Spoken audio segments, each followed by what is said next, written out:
Good morning বন্ধুরা, কেমন আছো? আশা করি ভালো আছো। আমিও ভালো আছি। সুস্মিতা ফ্যামিলি ব্লগে ওয়েলকাম। তো চলো, আজ সারাদিন কী কাজ করি অবশ্যই তোমাদের সঙ্গে শেয়ার করব।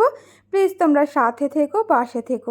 সকাল অনেকটাই হয়ে গেছে, এই যে আটা মাখাও আমার হয়ে গেছে, এদিকে মটরটাও সিদ্ধ হয়ে গেছে। হ্যাঁ, মটর সিদ্ধ মানে কি শুধু কি আটা মেখেছি রুটি খাবো না, মটর সিদ্ধ করে নিয়েছি, একেবারে ঘুগনি রুটি সকাল সকাল। তো বৃষ্টি পড়ছে বাইরে সকাল থেকেই, রাত থেকেই পড়ছে, অল্প অল্প পড়ছে, সকাল থেকেও একদম অল্প অল্প বৃষ্টি পড়ছে, আসতে যাচ্ছে। তো একেবারে ওই জন্য বললো যে আজ মুড়িও খাবো না, ভাতও খাবো না, আজ রুটি ঘুগনি খাবো। তো অশ্মি আমাকে অনেক কদিন আগেই বলেছিল যে রুটি ঘুগনি করার জন্য, ওর রুটি না লুচি ঘুগনি করার জন্য, সরি বলতে ভুল হয়ে গেল। তো এখানে সবার তিনজনেরই নিয়ে নিয়েছি, বড়মশাইয়ের, অশ্মির, সবাইকে। অশ্মি যেহেতু মিষ্টি খায় না, অশ্মির মিষ্টির সাথে অতটা ভাব নেই, ও একটা অন্য মিষ্টি খাবে, সেটা আছে ফ্রিজে, কিন্তু এটাও খাইনি অশ্মি, তার জন্য আমি অশ্মিকে এই মিষ্টিটা দিইনি। আমি আর আমার বড়মশাই নিয়েছি, খেয়ে একেবারে আমি ডালটা করে নিয়েছি। দিয়ে বেশি কিছু রান্না করবো না, তাই সবজিটাও কেটে নিয়েছিলাম একসাথেই। তো তো একেবারে দুপুরের খেতে বসে গেছি। এদিকে হ্যাঁ, ভাত আর কি থোর ভাজা আর ডাল আর ওই মাছের ডিমের বড়া করে ডালনা। গুড ইভিনিং বন্ধুরা। তো সন্ধে অনেকক্ষণ হয়েছে, তো ওই যে বাইরে যা অন্ধকার, একেবারে অনেকটাই সন্ধে লেগে গেছে।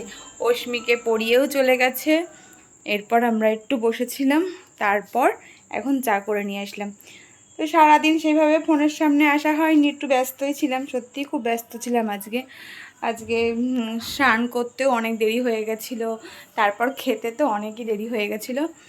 তো এখন একটু আমরা চা খাই, ওই যে অশ্মি চলে এসেছে। তো ওকে পড়াতে এসেছিলো, পড়ে একটু আগেই উঠলো, তার জন্য এখনও পড়তে বসেনি, এখন চা খাবে, চা খেয়ে পড়তে বসবে। তো চলো আমরা চা খাই, আবার পরে দেখা হচ্ছে। যে কান্নাকাটি করে একেবারে একা কাণ্ড।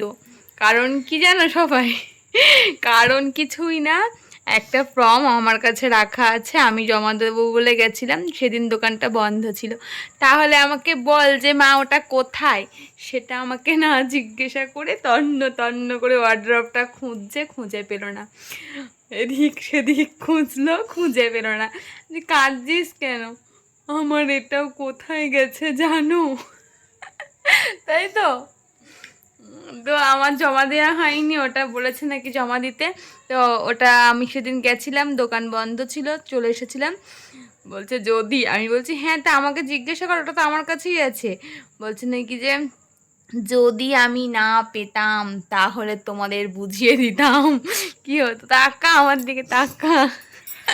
এবার একটু হাস, এই যে কান্না কান্না। কি হলো, কিছু বলবি? একেবারে খাওয়া দাওয়া শুরু করে দিয়েছি রাতে। হ্যাঁ, অনেকটাই বাজে, 10:30টার প্রায় কাছাকাছি। কর্মশাই বললো আজকে খাবো না, ওই জন্য অশ্মি আর আমি দুজনেই বসে পড়েছি। তো অশ্মি পড়ে উঠলো, পড়ে ওঠার পর বসে পড়েছে, আমারও কিছু কাজ ছিল সেগুলো সেরে একেবারে বসে পড়েছি। নে মা। তো অশ্মিও খেতে বসেছে, আমিও খেতে বসেছি, খাবো, খেয়ে তারপর শুয়ে পড়বো। আর তো কোনো কাজ নেই। রান্নাঘরের কাজ সমস্ত কিছু সেরে নিয়েছি, আর যা যা কাজ ছিল সেগুলো সেরেছি, শুধু খাবো, খেয়ে জলটা ভরবো, ওষুধটা খাবো, খেয়ে ঘরে চলে যাবো। তো চলো, এই ভিডিওটা আমি আর বেশি বড় করলাম না, আমি ভিডিওটা এখানেই শেষ করলাম। ব্লগটা কেমন হয়েছে অবশ্যই সবাই জানিও। আর আমার নতুন একটা ভিডিও দেখা হচ্ছে। যতক্ষণ তোমরা সুস্থ থেকো, ভালো থেকো, সাবধানে থেকো। আজকের মতন টাটা।